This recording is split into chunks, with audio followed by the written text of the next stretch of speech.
Meg, do you want to get up as well? Okay.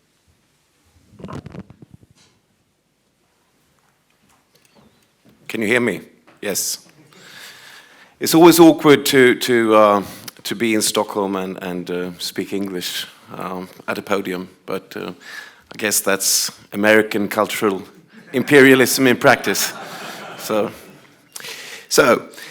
let's cut to the point. Is a strong Christian identity a necessary condition for the future cultural and political life of the European peoples?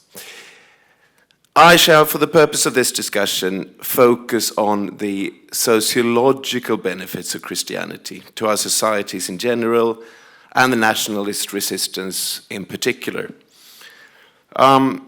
This is not to be understood as though I have a functional or functionalistic approach to or understanding of religion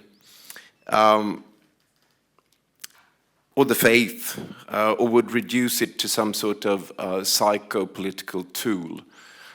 Also, when I refer to European and Europeans, I include the European descended in America, Australia, South Africa, etc. That goes without saying. There is no doubt whatsoever that the churches of today, at least in the Western world, with no significant exception, are in a most pitiful state. They have become politically incorrect,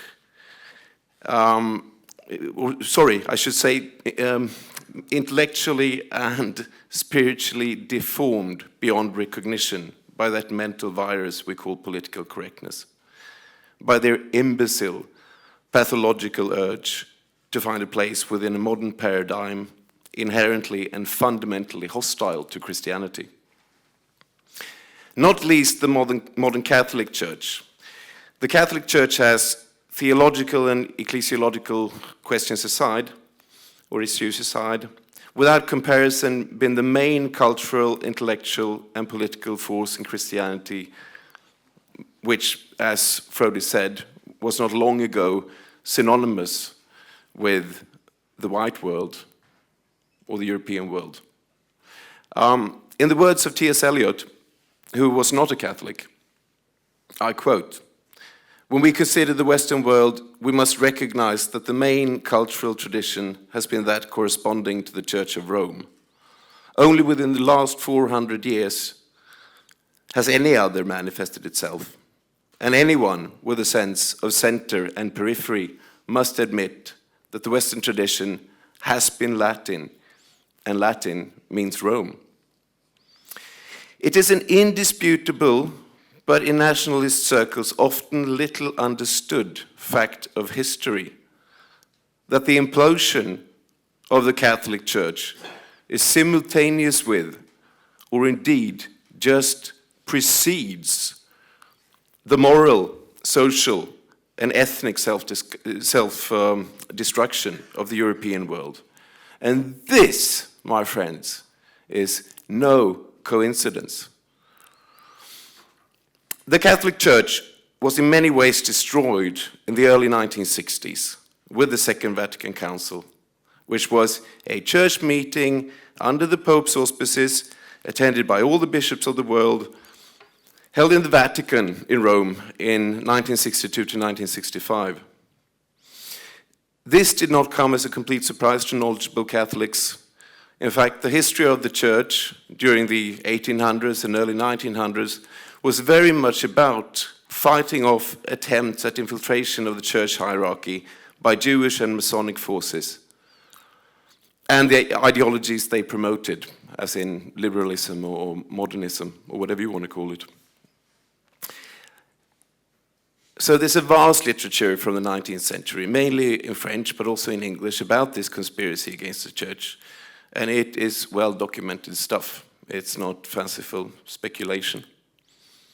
Nevertheless, the conspiracy eventually triumphed in the early 1960s, which, given the influence of the Catholic Church, had disastrous cultural and social consequences for all of Western civilization, indirectly also those parts that were predominantly Protestant.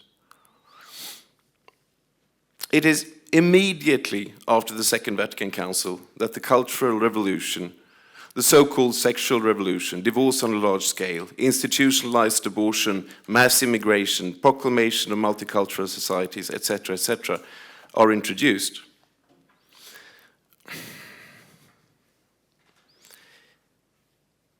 Integrity. The church had just been eliminated by the powers that be. European integrity had been eliminated, white integrity. Now the floodgates were opened wide and the European population could be reduced to a mass of degenerate, brain-dead consumers, which is pretty much what we are today, sad to say.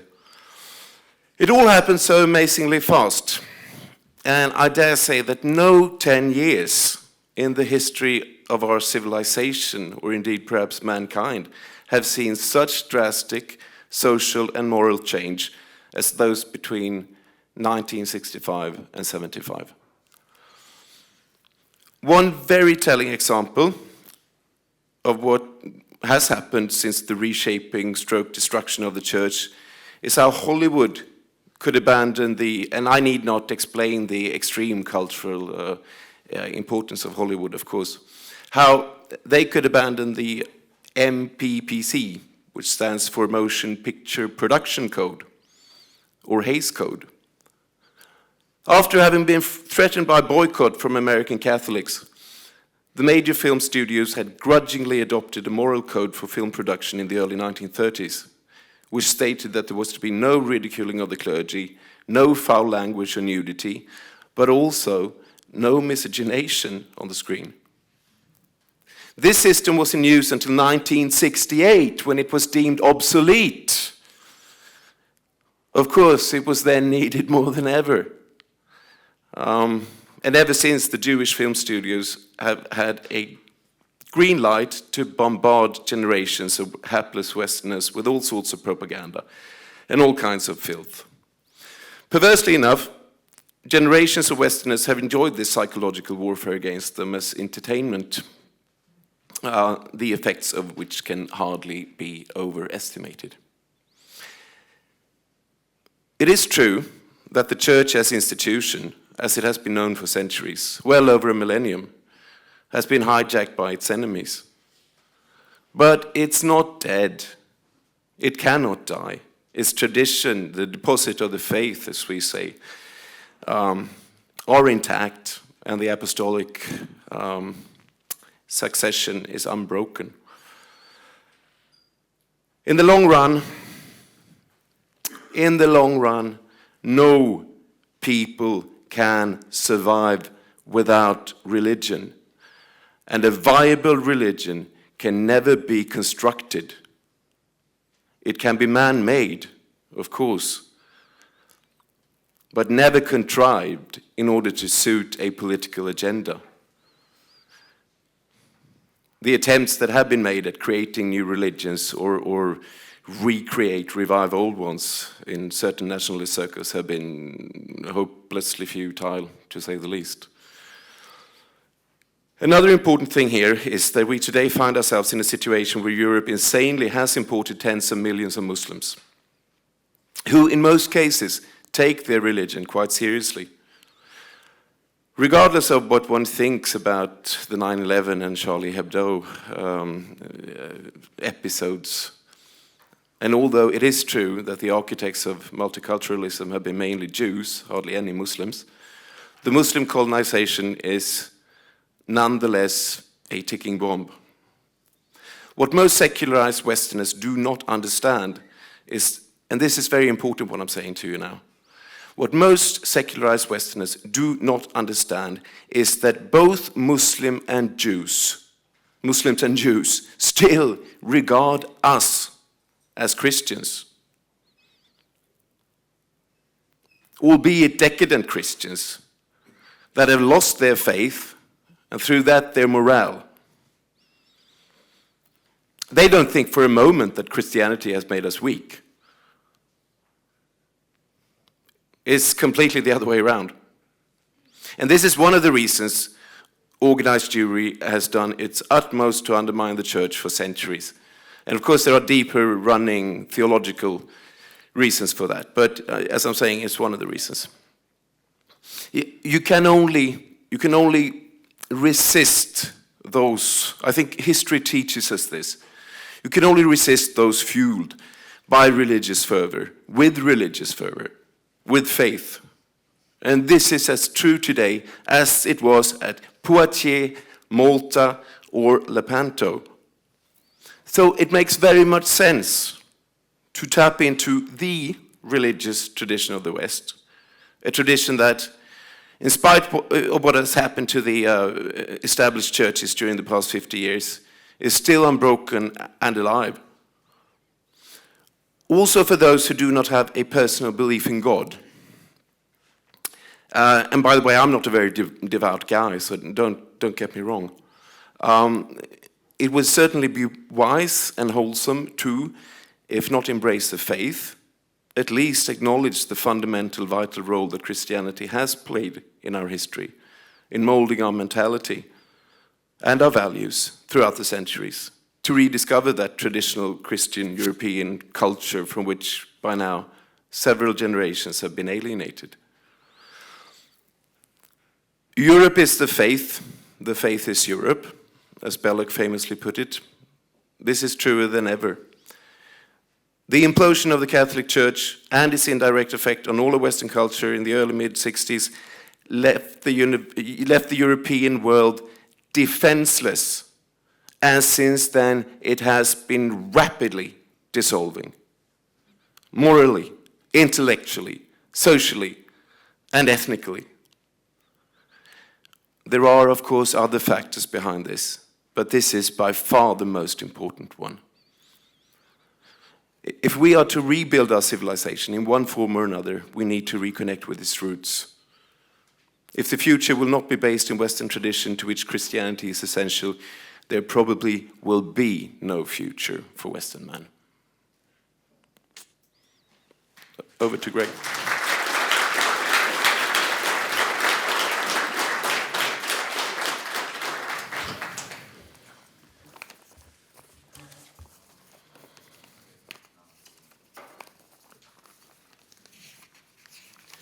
Thank you. It's a great pleasure to be here among my Nordic brothers. I feel very welcome in Sweden, and I think this is just going to be the first of many trips here.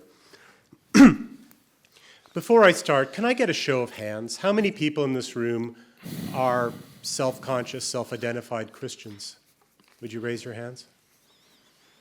Okay. How many in this room are pagans of one sort or another? Raise your hands. How many are none of the above? That's very interesting. I want to talk about the relationship of Christianity and European identity.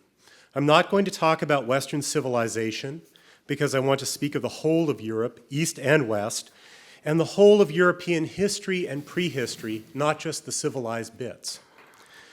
There are two perspectives we can take on this question. One looks back at history and the other looks ahead into the future. Looking back at history, we see that Christianity played an important role in Europe for more than 1,700 years. It might have been otherwise. Many wish it had been otherwise. It might be different in the future. But even if there comes a day in which Europe is no longer Christian, there will never come a day in which Europe never had been Christian. In that sense, Christianity will always be part of European identity, just as pre-Christian religions and cultures stretching all the way back to the last ice age will always be part of European identity. But although there was a time when Europe was Christian, Christianity was never European. I'm not referring to the Jewish origins of Christianity, although that should never be neglected or forgotten. From the start, though, Christianity was as Hellenic as it was Jewish, and moreover, it defined itself in contradistinction to Judaism, just as Judaism has since then defined itself in opposition to Christianity. What makes Christianity, I think, essentially non-European is actually a doctrine that it shares with the ancient Greeks and the Romans, our people, and not with the Jews. namely the idea of a universal truth as the foundation of a universal community. If Christianity is true for all men, then it is a universal religion and not an ethnic religion. Because of its nature as a universal religion, Christianity is not tied to any particular race or people. Christendom is not and never has been coextensive with Europe. It came to Europe from the Near East. In the Middle Ages, it extended into Ethiopia and as far east as China. European folk believed in Christianity, but Christianity was never a European folk religion. Many Europeans believe in the cause of Christianity, but Christianity never believed in the cause of Europe, for the Christian cause is the salvation of all mankind. Now, defenders of both Europe and Christianity point to the fact that in the past, the church supported the defense of Europe from Islam.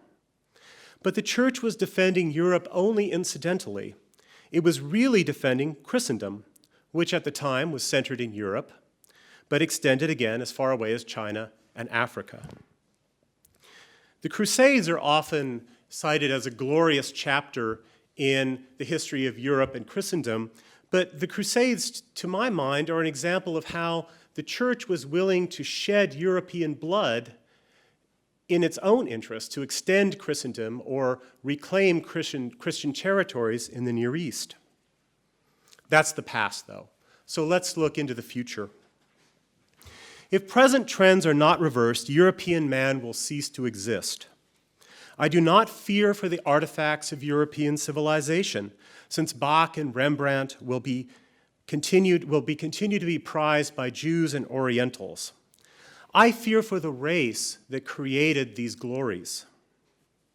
Our race is facing simple biological extinction due to below replacement fertility, miscegenation, and the loss of our homelands to non-white invaders.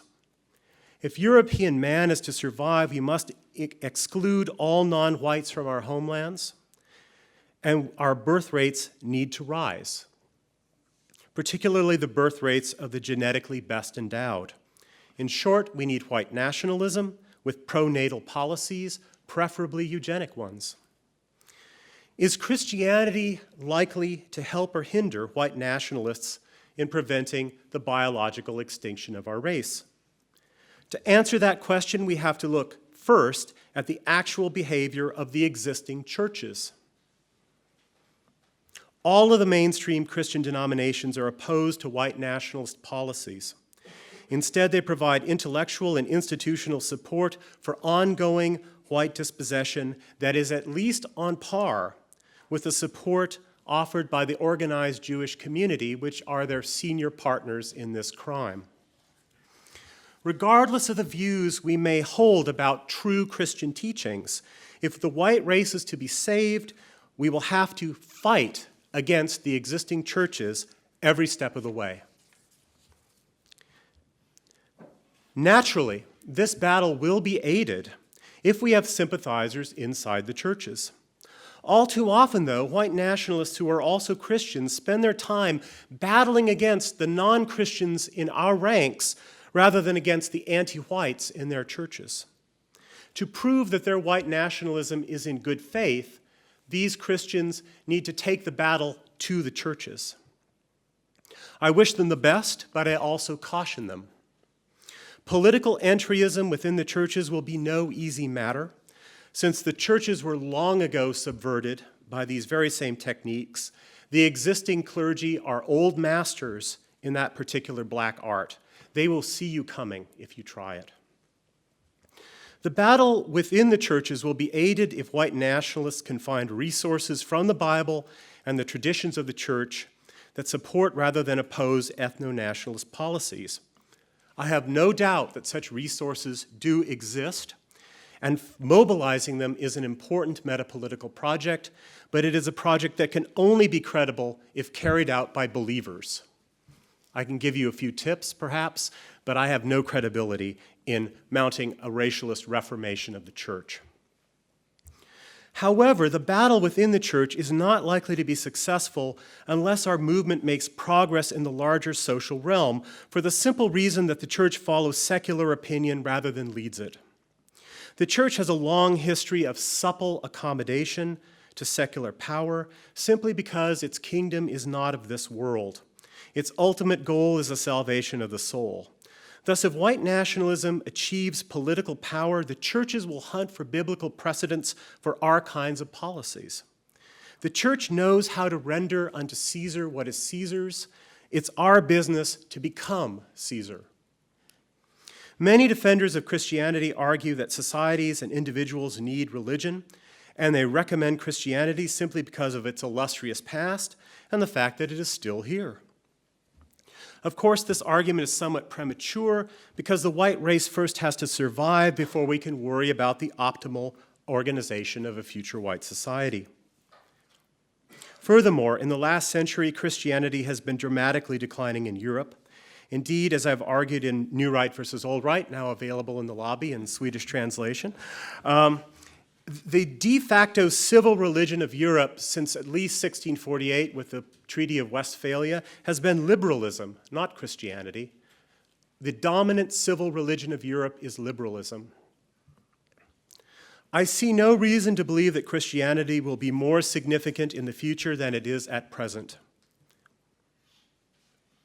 It may revive, it may continue to decline, it may persist in diminished form, or it may cease to exist altogether. Thus, the mere fact that Christianity is here does not recommend it if we are choosing a religion based merely on social utility. Indeed, if that is our primary concern, I have argued that we would be better served by trying to reform liberalism in a race-realist, non-individualist direction, since liberalism dominates everything today, including the churches. European Christianity will have a future only if European man has a future. But the church is at best indifferent to white survival, and today it is actively working against it. Thus, my recommendation to white nationalists, both Christian and non-Christian, is to focus primarily on white survival, which requires that we be more concerned with battling the churches than preserving them. Christians among us must be white nationalists among them. They must be our fifth column, doing whatever is possible to weaken the church's opposition to us. They need not fear for the church, which will survive even if whites do not. God will take care of his church, but whites must take care of ourselves.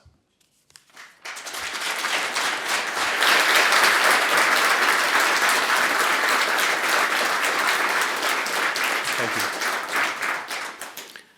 you. First off, I re-emphasize that there's no doubt that we have to fight the existing churches, just in the same way that we have to fight our own present governments. That is the situation. But the question remains to what point can we do without religion? And it is a fact, and a very compelling fact, that secularization has made us weak, has made us defenseless, not the other way around, as some nationalists have claimed in the past. I would not say that the Crusades in any way was a mission of the church as such. In fact, it led the European people to unite in a sense that has never happened before or since. Now, this is something that we should really celebrate and try to emulate. Christianity has historically defined us as nations. We are now in a country that still has the Christian cross for its flag. Now, some people in this country question that They would rather have that done away with. Christianity is an object of resentment and hate of the same people that are destroying us. This should tell us something. And it's the same thing all over Europe. The cross is a symbol for towns, municipalities, etc., etc. Now, what does this tell us? You say we can either look to the future or look to the past. But I think we have to look to the past or connect with the past in order to have a future at all. That's the point. Yeah,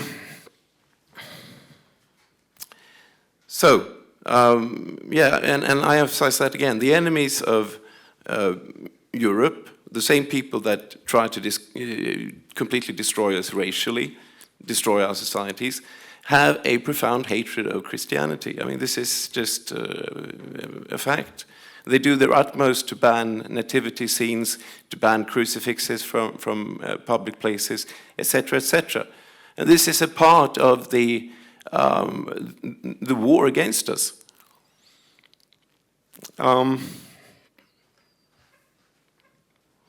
And I mean, I also stress again that I'm not talking about people developing a personal faith, because such things can be very difficult. But I do think that, and you can be good, you can be a moral person without being a devout Christian or a believing Christian even. It's not about that. But it's obvious, though, that the moral capital that generations of Christians have created is something that has benefited our societies. So, and the word here is integrity. A people that has no basic concepts of moral integrity will certainly have no integrity ethnically either. So, and that's kind of the point I'm trying to make. I also want to thank you, Greg, for having such a polite tone in this debate. I try to do the same. So, will ethnic integrity survive without religion? I don't know. I find it unlikely. And I think definitely that the historical evidence that we have speak against it. And this is something we have to consider very closely, because it's a very serious question. Over to you.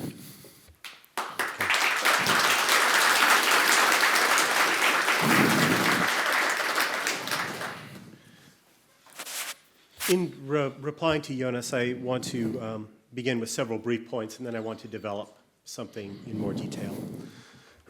First, although Eliot is, of course, correct in that the distinction between East and West was based on the Orthodox versus Catholic divide, East and West were both Europe and both Christian.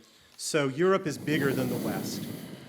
Second, contra belloc, Europe is not the faith and the faith is not Europe, because European man and civilization are older than Christianity, and Christianity has always extended beyond Europe. And the aim of the church has always been a universal church, the salvation of all mankind. Third, it strikes me that the Second Vatican Council, which ended in 1965, is both too late in time and too parochial in scope to explain our predicament. The forces of decay are far older, and their field of action is far wider.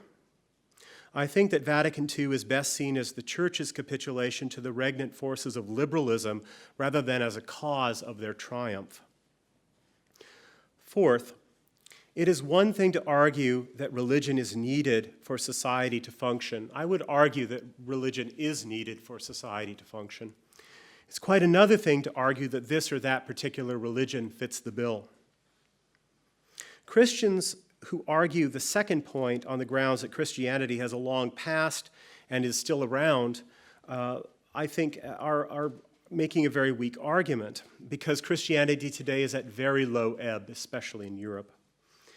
Every argument based on religion, or I should say, every argument for religion based on social utility can be used to make a far stronger case for Islam than Christianity, because Islam today is a growing, warlike, patriarchal, and fecund religion, which is why certain European ultra-reactionaries and traditionalists have actually become converts to Islam. Now, my last point will require a little more development, but I've got plenty of time, so bear with me. I have 10 minutes to do it. In my book, New Right versus Old Right, I have a couple of chapters. One is called That Old-Time Religion, and the other is called Racial Civil Religion. And the main ideas that I want to state here are found in those two chapters, particularly the latter one, Racial Civil Religion. I do think that every society needs religion, and I understand religion as a way of concretely expressing and honoring and propagating that society's idea of the highest good. And that is a definition of religion that encompasses both secular and civic religions or civil religions, including religions that are non-theistic, such as Buddhism or Confucianism, and also supernatural religions like Christianity. Now, why do we need religion? What do all of these religions have in common? They have in common narratives, stories, myths, which can appeal to anyone. Arguments are very hard to teach. I used to teach logic, right? It was very difficult to teach logic, especially in the United States. But any fool can understand a story. We start out with nursery stories, right? We can all understand stories even when we are very young. Religions have rituals, which are concrete actions that make real and palpable some ideal, just like narratives do. And they also have authority. They command belief. They don't just persuade or cajole.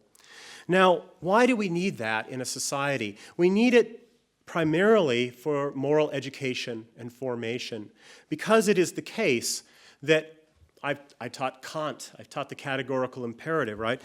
And let me tell you, if society depended upon people reaching college age and then understanding Kant in order for there to be morality, we would be back in the jungle in no time, right? We need moral education starting very, very young, and rationality, arguments, things like that cannot provide them, but religious education and formation do just that. Okay, so there's a very strong case, I think, for the necessity of some kind of religion. So what kind of religion? The kind of religion I think we need to aim at is a racial civil religion, the topic of my essay. I think that the conflict between Christians, pagans, and agnostics or atheists within the white nationalist movement needs to be reframed in a larger context, because I think that the true dominant religion of our time is not Christianity. It hasn't been dominant since the 17th century. Christianity bows to liberalism. Liberalism is the reigning religion. It's hegemonic.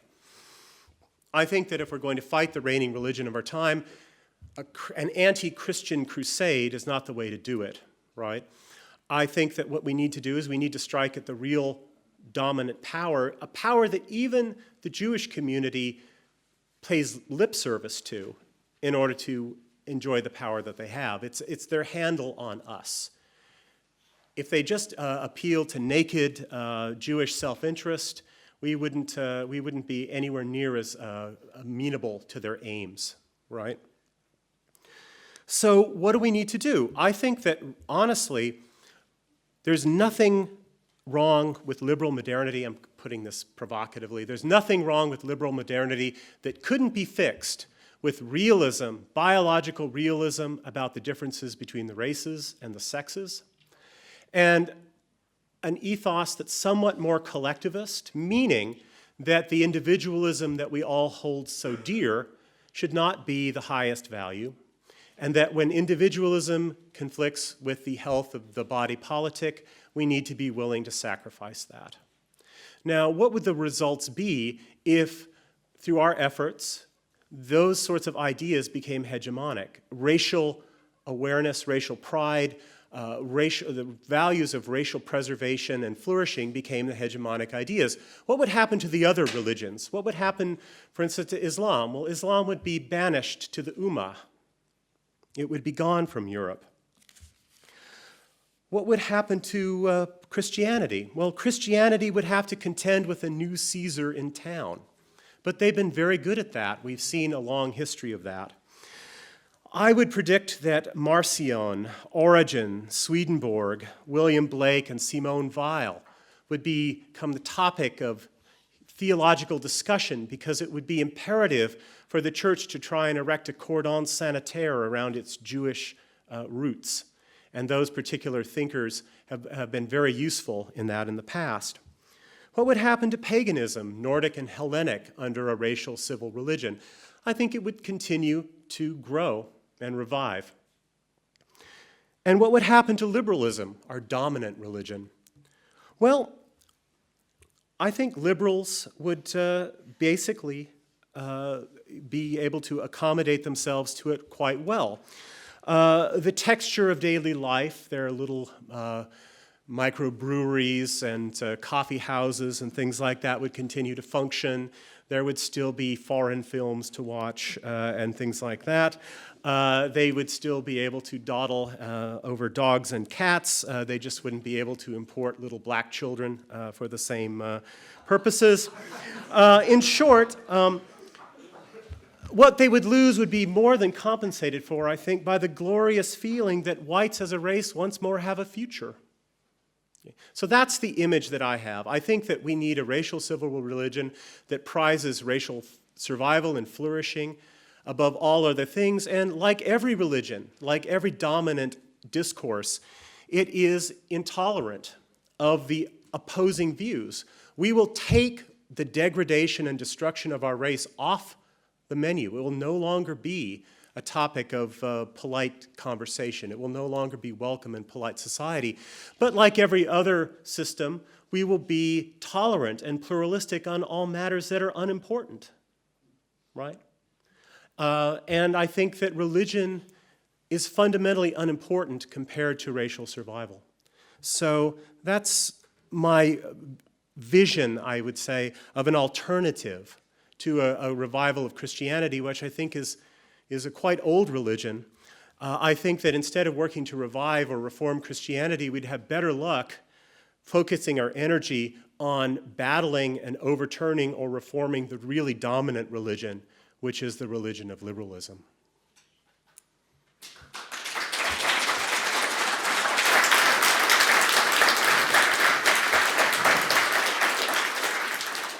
Well, I can just reiterate, liberalism has killed us.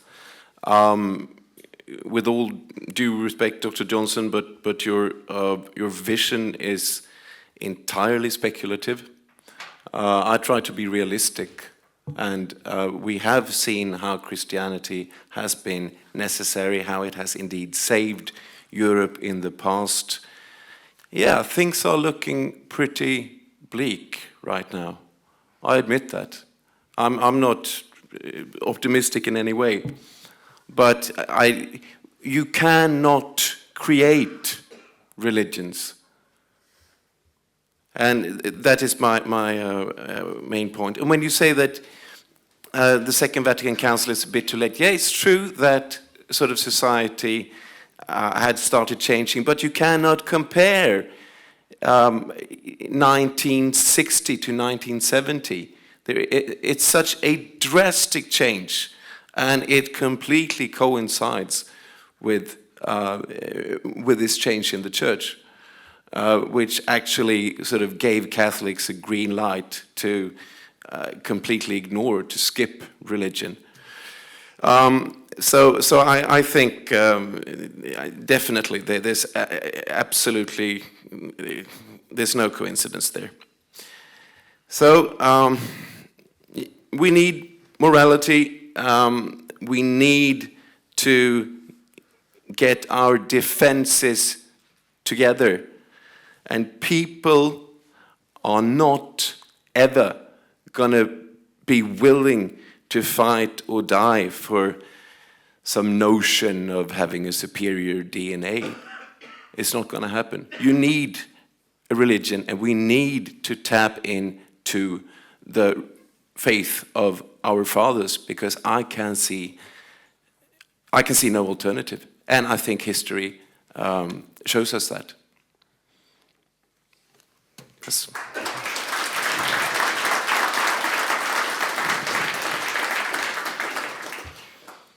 Whenever a people faces a crisis, they have to reevaluate their priorities. They have to look at what they're doing wrong. They have to try and get a sense of who they are. They have to go deeper. When superficial institutions and identities and solutions no longer work, we have to look deeper. I think that in this crisis, we do have to look back to our past. We also have to look into our nature. I think we will not come out the other side of this crisis by reconnecting with the Sermon on the Mount and its values. I think we will get out of this crisis by connecting with the pagan ethic that the Sermon on the Mount is basically designed to overthrow. I don't think that it's time to turn the other cheek. I think it's time to get mad and to shove back rather than just be shoved off the stage of history. So I do think we do need to reconnect with our past, with our deeper roots, our biological roots, if we will. I think we need to get in touch with the middle part of the soul that resides in the chest, the thumos, right, that's stigmatized in some ways by Christianity as a sin of pride. We need to get angry again. We need to start taking our own side. We need to start loving our own and realizing there's nothing at all wrong with doing that, but that it's natural, normal, and right for people to have a preference for their kin over strangers, for their nation over their neighbors, for their race over other races. I think that that's what we need to get in touch with. I really have to question again the relevance of the Second Vatican Council. How important was Catholicism in Sweden in 1965, or in Norway, or in Finland, or in Denmark? I think that it was practically non-existent. And therefore, transformations in the bowels of the Vatican, I just don't think can really explain the trajectory of decline that we have found throughout the Protestant North in particular. So I remain skeptical on that. I do wish to reiterate, however, that there will never be a time in the future when Europe never had been Christian. It's part of our past. It will always be part of our past. It cannot be undone. I think that the cross on flags and things like that may someday be about as relevant to our religious beliefs as the Norse gods in the days of the week. Namely, it'll be there. It's part of our history. I'm a great lover of Greek mythology and Nordic mythology, but I don't literally believe it's truth. And I think that there are many things in the Bible, especially the New Testament. Let me make that perfectly clear. There are many things in the story of Jesus that are moving to me. There are many elements of Christian art throughout the centuries that are a permanent aesthetic appeal. And I do think that, like Guillaume Fay, who's not a Christian either, I would be there to fight against the bishops who want to hand over the keys of Notre Dame so it can be turned into a mosque someday, okay? I'd shed some blood to stop that. So I think that we have to recognize this as part of our past, but we're not going to save it by reconnecting with the ethics of Christianity. We're going to save it by reconnecting with our pagan roots, and beyond that, with our biological roots, our sense of destiny, our sense of identity, and also our capacity to get really, really fighting mad.